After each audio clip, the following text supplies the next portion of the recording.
So hello students, welcome to my channel CS with Harsh. मेरा नाम है हर्ष प्रसाद और आप लोग मुझे हर्ष भैया बुला सकते हैं. So from today onwards we will start with our NCERT back exercise questions. So text book के पीछे हर चैप्टर के लास्ट में जो एक्सरसाइज दे रखी है हम उसके सॉल्यूशंस वन बाय वन देखेंगे. सो ये जो सीरीज मैं स्टार्ट कर रहा हूँ, ठीक है, हर लेक्चर में मैं एक क्वेश्चन करवाऊंगा एंड उस क्वेश्चन से रिलेटेड जितने भी आपके फैक्ट्स हैं, जितने भी इम्पोर्टेंट टॉपिक्स हैं, मैं उन सबको एक एक करके कवर करवाऊंगा. सो इस सीरीज के ख़त्म होने के बाद तुम्हें एक्स्ट्रा बुक्स उठा के या एक्स्ट्रा नोट्स उठा के पढ़ने की ज़रूरत नहीं पड़ेगी अगर तुम इस सीरीज को एंड तक फॉलो करते हो और सारे लेक्चर्स को प्रॉपरली देखते हो. ठीक है, तो मैं यही कहूँगा कि इस सीरीज के साथ एंड तक जुड़े रहना और इस वीडियो के साथ भी लास्ट तक जुड़े रहना. बेशक 1.5 पर या 2x पर देखना, पर ये पूरा वीडियो लास्ट तक देखना. तुम लोगों को कुछ सीखने को मिलेगा and you will enjoy this video. Okay, so let's get started. तो हमारे एनसीईआरटी का पहला चैप्टर जो है that is your chapter number 1, computer system. So computer system का जो हमारा पहला क्वेश्चन है that is name the software required to make a computer functional and write down its two primary services. ठीक है, एक सॉफ्टवेयर है, कौन सा सॉफ्टवेयर हमें चाहिए होता है कंप्यूटर को फंक्शनल बनाने के लिए, और उस सॉफ्टवेयर के दो प्राइमरी सर्विसेज हम लोगों को बताने हैं. ठीक है, इसका सोल्यूशन देख लेते हैं. सो जो सॉफ्टवेयर आपके कंप्यूटर को फंक्शनल बनाता है और सबसे ज़्यादा इम्पोर्टेंट है that is your operating system. इसके बारे में तो हम सभी जानते हैं. सो विदाउट ऑपरेटिंग सिस्टम आपका पीसी हो गया, आपका मोबाइल हो गया, वेदर इट इज़ एंड्रॉयड और आईफोन, आपके लैपटॉप्स हो गए, इनमें से कुछ भी काम नहीं करेगा, आप उनके साथ इंटरेक्ट नहीं कर पाएंगे अगर आपके सिस्टम में ऑपरेटिंग सिस्टम इंस्टॉल नहीं है तो. So yes, it is a very very important software. So before heading to the important points of operating system, हम लोग पहले इस क्वेश्चन के रिगार्डिंग जो हमसे पूछा है, ठीक है, हम उस पर बात करें. ये एनसीईआरटी का स्निपेट है, इसमें उन लोगों ने ऑलरेडी दोनों ऑब्जेक्टिव के बारे में लिखा हुआ है, तो इसे पढ़ लेना. ठीक है, it will help you in framing the answer. So मैं इन्हीं दोनों ऑब्जेक्टिव को अच्छे से तुम्हें एक्सप्लेन कर रहा हूँ. ठीक है, so the first objective of operating system is it's providing service to application software. ये तो है आपका ऑपरेटिंग सिस्टम का पहला ऑब्जेक्टिव. नाउ ये इन्हें सर्विसेज कैसे प्रोवाइड करता है.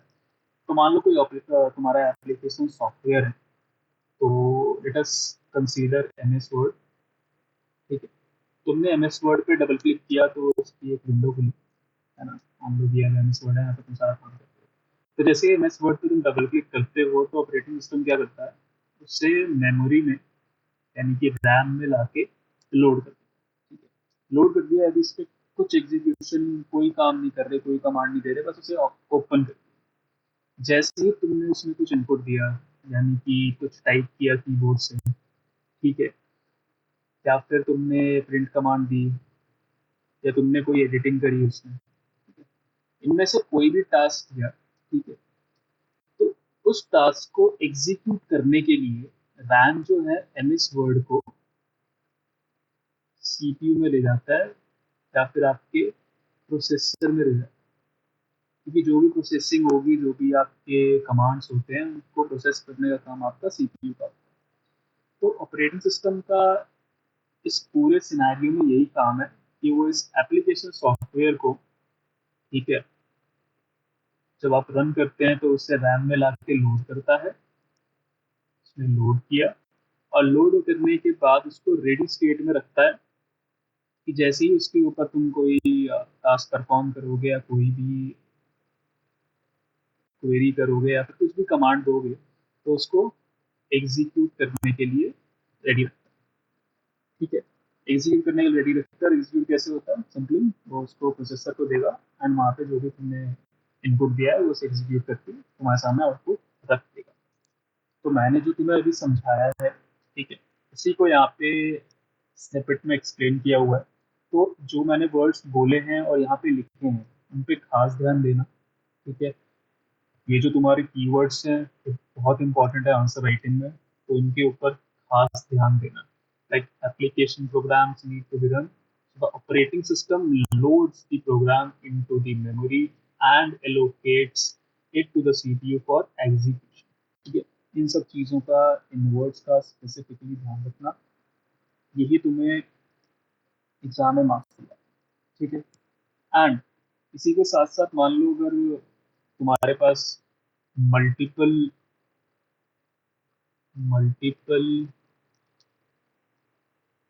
एप्लीकेशन क्वेरीज आ गई, फिर कमांड्स आ गई, ठीक है, या रिक्वेस्ट आ गई, तो उन्हें किस तरीके से हैंडल करना है। ठीक है, कि कौन सी रिक्वेस्ट पहले जाएगी। ठीक है, मान लो ये फर्स्ट रिक्वेस्ट है, ये सेकंड रिक्वेस्ट है, थर्ड रिक्वेस्ट है, तो कौन सी रिक्वेस्ट पहले जाएगी सीपीयू के पास एग्जीक्यूट होने के लिए, ये भी जो है आपका ऑपरेटिंग सिस्टम डिसाइड करता है।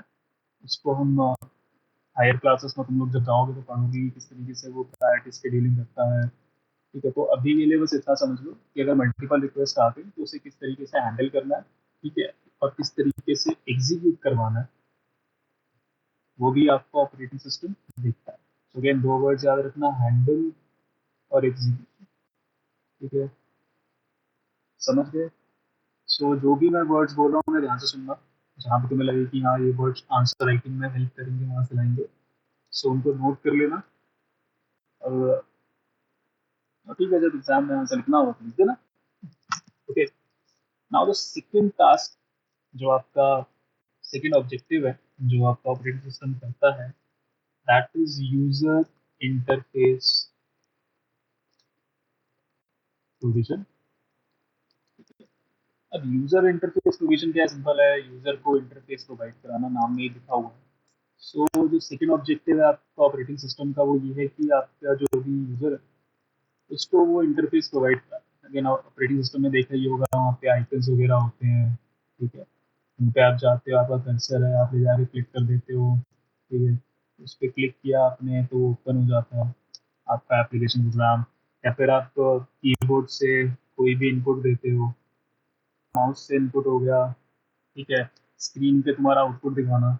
तो अगर ओएस ऑपरेटिंग सिस्टम तुम्हें यूजर इंटरफेस या फिर इंटरफेस प्रोवाइड ना कर रहा है तो तुम्हें पता ही नहीं चलेगा कि तुम कंप्यूटर को कमांड क्या दे। ठीक है, so it really plays an important role between user and the machine.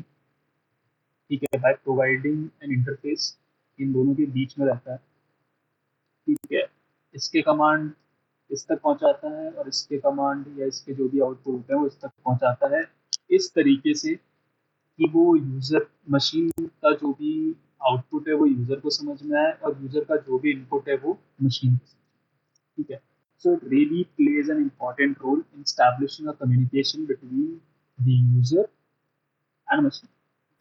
so ये चीज तुम्हारे सेकंड ऑब्जेक्टिव में यहाँ पे दे भी रखी है कि the second objective of an operating system is to provide an interface to user through which the user can interact with the computer। ठीक है, यही है ना, इसमें सेकंड पॉइंटर जो है यूजर इंटरफेस सॉफ्टवेयर कंपोनेंट, इससे भी पढ़ लेना। ठीक है, अगेन एग्जाम में जो क्वेश्चन आ रहा है तुम्हारा, ठीक है, वो कितनी वेटेज रख रहा है ये बहुत इंपॉर्टेंट है। हो सकता है कि ये क्वेश्चन अगर 2 नंबर में आ जाए तो वो सिंगल लाइनर में खत्म कर सकते हो सकता है कि ये क्वेश्चन 5 नंबर में आ जाए 5 नंबर में सिंगल लाइनर से तो काम नहीं चलेगा ना। तो वहाँ तुम्हें ये सब जो पॉइंटर्स हैं उन्हें एक्सप्लेन करना पड़ेगा, और दोनों एडजेक्टिव के एटलीस्ट दो दो पॉइंट्स हो गए या तीन तीन पॉइंट्स हो गए तो मैं मेंशन करके आना पड़ेगा, ठीक है। सो उस सेंस में इस पूरे लेक्चर को समझना, सो दैट जब एग्जाम में तुम लिखने जाओगे तो तुम्हारा ही फायदा होगा, ठीक है। तो जो भी मैंने पॉइंटर्स यहाँ पे तुम्हें एक्सप्लेन किए हैं उसका तुम्हें पीडीएफ मिल जाएगा, ठीक है। वेल रिटन, वहाँ से तुम पढ़ सकते हो, चाहो तो नोट्स भी बना सकते हो, जैसा भी तुम्हें सूटेबल लगे। एंड मैं ये नहीं कहूँगा कि एग्जैक्ट वर्ड टू वर्ड क्या नाम है कॉपी करना वहाँ से, आई कर भी सकते हो क्योंकि मैंने अपने बेस्ट ऑफ नॉलेज से उन्हें लिखा है, ठीक है। कर भी सकते हो, बट मैं ये कहूँगा कि अगर जिस हिसाब से तुम्हें क्लासेस में पढ़ाया गया है या जिस हिसाब से क्वेश्चन फ्रेम करके एग्जाम में पूछा जाता है, ठीक है, so use those pointers to explain और to give the answer as asked in the exam. तो ऑपरेटिंग सिस्टम से रिलेटेड जो बाकी बचे हुए पॉइंटर्स हैं वो हम हमारे नेक्स्ट लेक्चर में कवर अप कर लेंगे, ठीक है। तो नेक्स्ट लेक्चर ज़रूर देखना इसका, वो काफ़ी इम्पोर्टेंट होगा।